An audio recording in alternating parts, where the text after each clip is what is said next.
এখন যেহেতু পটলের সিজন চলছে, তাই আলু পটলের রসার সঙ্গে ডিম দিলে কিন্তু মন্দ হয় না।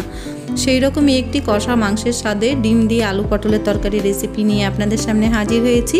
রেসিপিটি তৈরি করার জন্য প্রথমেই আমি ডিমগুলো ভেজে নেব।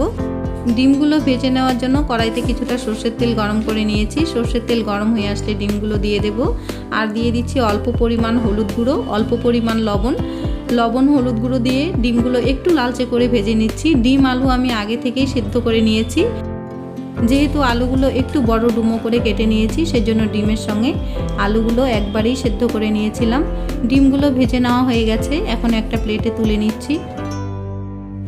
ডিমগুলো ভেজে নেওয়ার পর কড়াইতে যে হলুদ লবণ দেওয়া সর্ষের তেলটা আছে, একই তেলের মধ্যে সেদ্ধ করে রাখা আলু পটলগুলো দিয়ে খুব ভালো করে লালচে কালার আসা পর্যন্ত ভেজে নেব।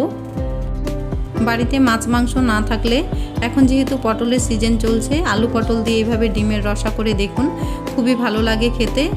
এভাবে বাড়িতে রান্না করে কমেন্ট করে জানাতে ভুলবেন না কেমন হয়েছে। আলু পটলগুলো আমার ভেজে নেওয়া হয়ে গেছে, এখন একটা পাত্রে তুলে নিচ্ছি। আলু পটলগুলো কিন্তু খুব ভালো করে ভেজে নিয়েছি। আলু পটলগুলো ভেজে নেওয়া হয়ে গেছে, এখন একটা প্লেটের মধ্যে তুলে নিচ্ছি।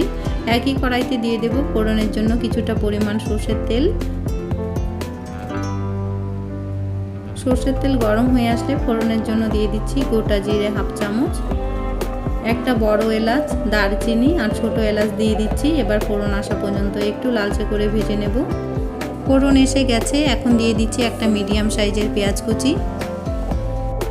পেঁয়াজগুলো ফোড়নের সঙ্গে একটু লালচে কালার আসা পর্যন্ত ভেজে নেব। পেঁয়াজগুলোতে যখন একটা লালচে কালার চলে এসেছে, ঠিক এই সময় দিয়ে দেব একটা মিডিয়াম সাইজের টমেটো কুচি দিয়ে পেঁয়াজের সঙ্গে খুব ভালো করে ভেজে নেব, যাতে টমেটোগুলো একদম গলে যায়। এবার দিয়ে দিচ্ছি একটা মিডিয়াম সাইজের গ্রেট করে রাখা পেঁয়াজ, গ্রেট করে রাখা আদা আর গ্রেট করে রাখা রসুন। পেঁয়াজ রসুন আদা আমি একটা গ্রেটারে গ্রেট করে নিয়েছি। এভাবে গ্রেট করে দিলে কিন্তু গ্রেভি যেমন ঘন হয়, খেতেও কিন্তু ততটাই ভালো লাগে।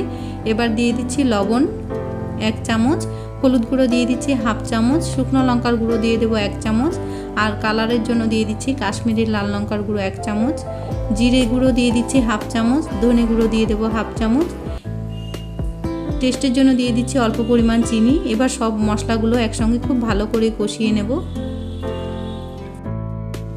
মশলাগুলো কষানোর সময় ছোট এক বাটি জল দিয়ে দিচ্ছি, এতে করে মশলা কিন্তু আরও সুন্দরভাবে কষিয়ে নেওয়া যাবে। মাংস রান্না করার সময় যেভাবে আমরা মশলা কষিয়ে নিই, ঠিক সেইভাবেই আমি মশলাগুলো কষিয়ে নিচ্ছি। মশলাগুলো খুব ভালো করে কষিয়ে নিয়েছি, মশলা থেকে তেল বেরিয়ে আসছে। ঠিক এই সময়ে ভেজে রাখা আলু পটলগুলো দিয়ে দেব। আলু পটলগুলো দিয়ে মশলার সঙ্গে একটু কষিয়ে নেব।